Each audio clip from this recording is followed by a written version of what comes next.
Bir süredir iş arıyorsunuz ama beklediğiniz görüşme talebi, beklediğiniz randevu bir türlü gelmiyor mu? Böyle durumlarda moralinizi korumak çok kolay olmayabilir. Eğer durum buysa, beklediğiniz randevu bir türlü gelmiyorsa doğru yere geldiniz. Çünkü bu videoda mülakat randevusu beklerken yelkenleri suya indirmemenin 10 adımını konuşacağız.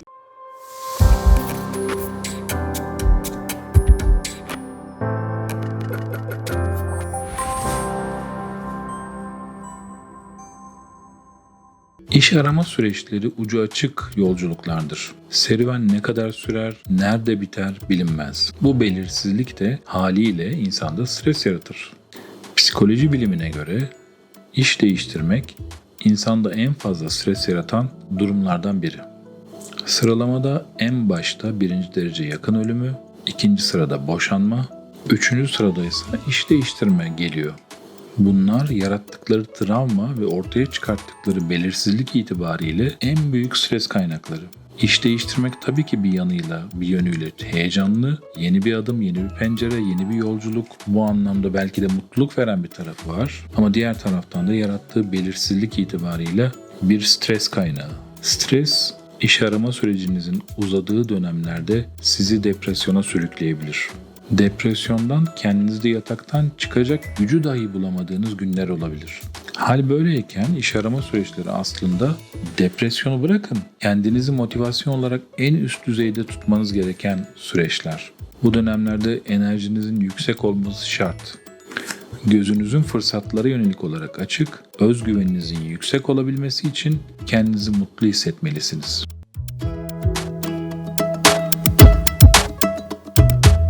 Negatif yaklaşımlı kişilerden uzak durmalısınız. Aman hiç lazım değiller. Hele bu dönemde hiç lazım değiller. Bardağın boş yarısını görmeyi alışkanlık haline getirmiş insanlardan koşarak kaçmanız gereken dönem işte bu dönemdir. Toksik profillerle yan yana gelmemeniz gereken dönem işte bu dönemdir. Duygusal olarak enerjinizi tüketen kişilerden kaçınmanız gereken dönem işte bu dönemdir. İster istemez kendi başınıza kaldığınız anlarda zaten kafanızda bir takım şeyleri kuracaksınız. Bir de ekstra karamsarlıkla bu sıkıntınızı arttıracak kişilere hiç ihtiyacınız yok. Negatif yaklaşımlı kişilerden uzak durun.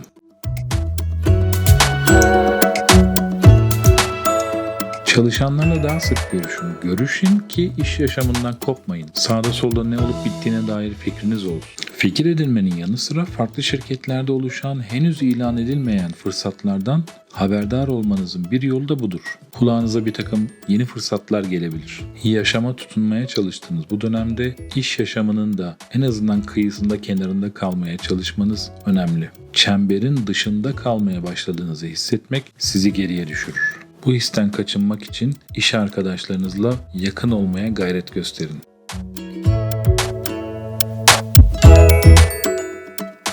Haberlerle olan ilişkinizi sınırlandırmakta, en azından bu dönemde azaltmakta fayda var. Tabii ki dünya ile ilgili gelişmeleri takip etmelisiniz, dünyadan kopmamalısınız. Dünyada ne olup bittiği ile ilgili fikir sahibi olmanız sizin için yararlı. Bununla beraber genç nüfustaki artan işsizlik oranını habire görmek bu dönemde sizin için faydalı bir bilgi mi? Her gün haberlerde onlarca can sıkıcı dünya gerçeğiyle karşılaşıyor. Bu dönem etkiniz olmayan konulardan uzaklaşmanın tam zamanı. Kendinizi negatif haberlerden koruyun. Telefonunuzdaki gereksiz bildirimleri kapatmak bu yöndeki adımlardan biri olabilir. İş arama süreciniz, iş aradığınız dönem ilgi alanınıza değil, etki alanınıza odaklanmanız gereken zaman. İlgi alanınıza değil de etki alanınıza odaklanmanız gereken dönem işte bu dönemdir. İlgi alanı dikkatinizi çeken her şeyi kapsar. İlgi alanınız üzerinde düşünmenize yol açan konulardır. Siyaset gibi, spor gibi farklı birçok şey ilgi alanınıza girer. Etki alanı ise kontrolünüz altında olan değiştirebileceğiniz şeyleri kapsar. Düşünceleriniz, duygularınız, davranışlarınız etki alanınızda olan yönetebileceğiniz konulardır. Hayatınızda doğrudan değişiklik yapabileceğiniz her şey etki alanınıza girer. Stephen Covey'nin söylediği gibi etki alanınıza ne kadar odaklanırsanız etkiniz o kadar genişler. Etki alanınız ne kadar genişlerse de o kadar gelişirsiniz, büyürsünüz ve geleceğe doğru emin adımlarla yol alırsınız. Tamamen kopmak mümkün olmasa da ilgi alanınızı elinizden geldiğince bir kenara bırakın. Bu dönemde değiştiremeyeceğiniz konulara enerji harcamayın.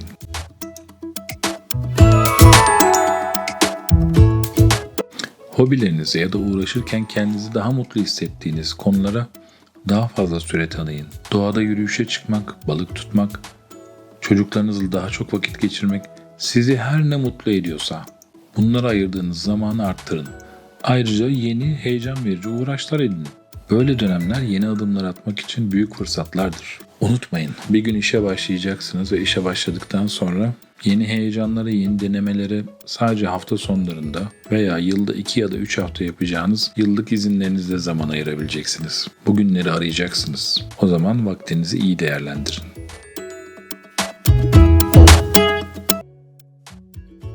Network'ünüzü geliştirin, sosyal ilişkilerinizi arttırın.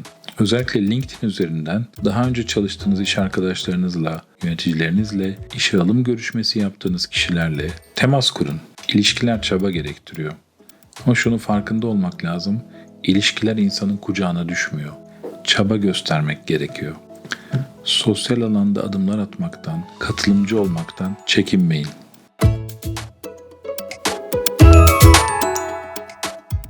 Biyografi okuyun. Özellikle tarihte iz bırakmış büyük insanların biyografilerini okuyun. Başarılı insanların defalarca tökezleyip yeniden ayağa kalktığını bu kitaplarla hatırlayın. Karşılaştıkları hiçbir güçlükte yılmadılar ve yola devam ettiler. İnsanlık tarihinde en başta Cumhuriyetimizin kurucusu, büyük önderimiz Mustafa Kemal Atatürk olmak üzere çok sayıda insan önemli işlere imza attı. Onların yaşamları üzerine okuyabileceğiniz onlarca ilham verici biyografi kitabı var. Biyografileri okumak hem faydalıdır hem de keyiflidir. Hayat her şeyi deneme yanılma yöntemiyle öğrenecek kadar uzun değil. Dolayısıyla daha önce yaşamış insanlardan bir şeyler öğrenmemiz bizi ileriye taşır.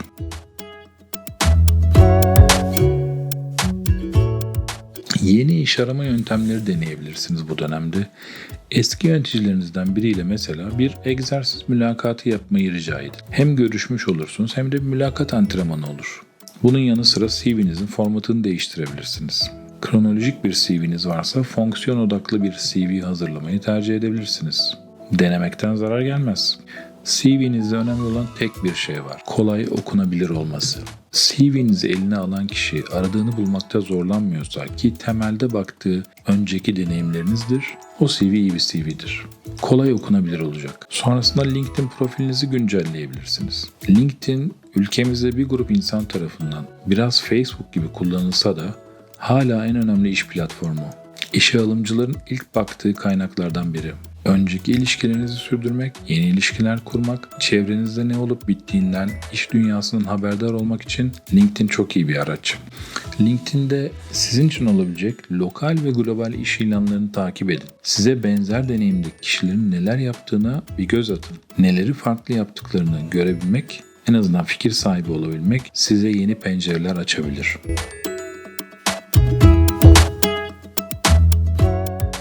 Bir yakınınızın bu dönemde moralinize bekçilik etmesi iyi olur. Sık görüştüğünüz kişilerden birinden kendinizi kötü hissettiğinizde sizi uyarmasını isteyebilirsiniz. Bir moral bekçisine ihtiyacınız olacak. Arama süreciniz az önce bahsettiğimiz gibi uzun sürebilir. Bilmek mümkün değil. Bu süreçte de kaçınılmaz olarak düştüğünüz dönemler olacaktır. Söyleyin, moralinize göz kulak olsun. İnanın yeri geldiğinde size çok iyi gelecek.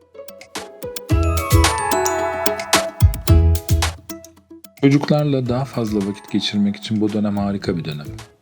Yeryüzündeki bütün kaygısı biraz sonra ne oynasam olan çocuklarla birlikte olmak insanın enerjisini yükseltir. Bir çocuk bu dünyada neyin önemli olduğunu hatırlamanıza yardımcı olabilir. Varsa kendi çocuklarınızla, yoksa yeğenlerinizle, arkadaşlarınızın çocuklarıyla daha fazla zaman geçirin. O sürede tüm kaygılarınız aklınızdan çıkacak, enerjiniz ve mutluluğunuz artacaktır.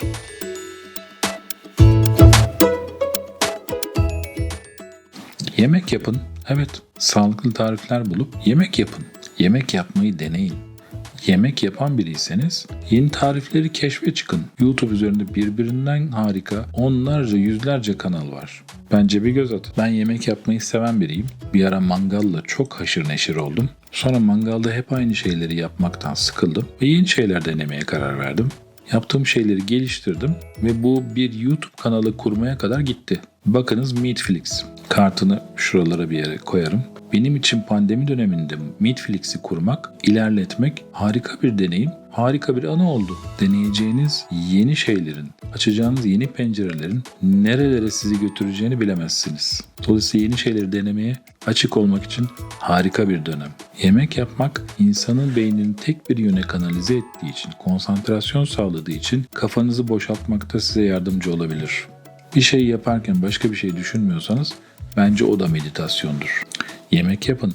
Hem belki de bir şaheser yaratırsınız. Kim bilir?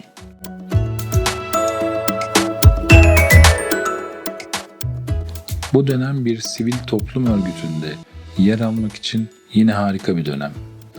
Yardıma muhtaç olanlarla ilgilenmek bu dönemde yapabileceğiniz en harika şeylerden biridir. Bu yolla yararlı olduğunuzu hissetmenin yanı sıra yeni arkadaşlıklar kurma imkanı bulursunuz. Türkiye aktif çalışan, toplum yararına çok güzel sonuçlar üreten yüzlerce sivil toplum örgütüne sahip, hayata dezavantajla başlayan çocuklarla, yaşamının son döneminde zorluklar yaşayan yaşlılarımızla, engelli kardeşlerimizle, sokaklarda, barınaklarda hayata tutunmaya çalışan, sokak hayvanlarıyla ilgili çalışan derneklerden birinde haftada 1-2 gün bile part-time de olsa yer alsanız bu hem size iyi gelir hem de onlara.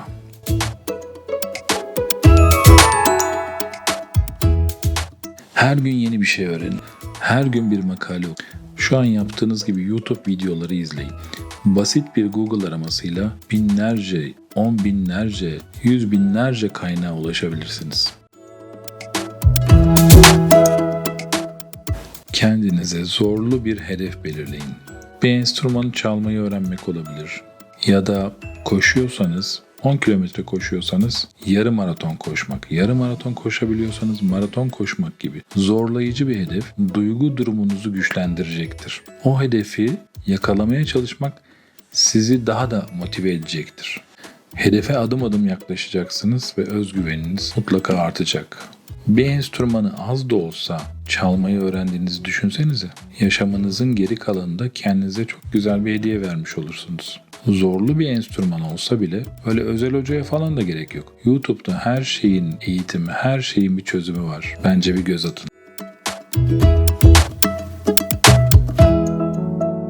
Son olarak haftada bir gün kendinize izin verin. O gün iş aramayın. O gün işle ilgili bir şey de düşünmeyin. İş konusunu aklınızdan çıkartmaya çalışın. Arkanıza yaslanın, dinlenin, o günü kendinize ayırın. İş ararken oluşabilecek depresif hisler demotivasyonla sonuçlanır. Demotive kişi daha az iş beğenme ve daha az işe başvurma eğiliminde olur. Dikkati dağıldığı için olabilecek işleri gözden kaçırır ve başvurduğu rolleri takip etmez. Bu dönemde iyi hissetmeniz çok önemli. Yeni işiniz hayatınızdaki kırılma noktalarından biri olacak. Gireceğiniz iş en direkt olarak bir sonraki işinizi ve yaşamınızın geri kalanını da belirleyecek. Bu dönemlerde basit hatalar yapmak istemezsiniz. Dolayısıyla bu önerileri ve farklı önerileri dinlemekten, yeni önerileri denemekten kendinizi alıkoymayın. Bir YouTube izleyicisiyseniz ve videoyu beğendiyseniz ne yapmanız gerektiğini biliyorsunuz. Lütfen abone olun, beğeni butonuna basın, bildirimleri açın. Videoyu beğenebileceğini düşündüğünüz arkadaşlarınızla paylaşmanız da bizi mutlu eder. Bu kanalın konusu insan çünkü en önemlisi insandır. Yeni videolarda Yetenek 101'de yeniden görüşmek üzere. Hoşça kalın.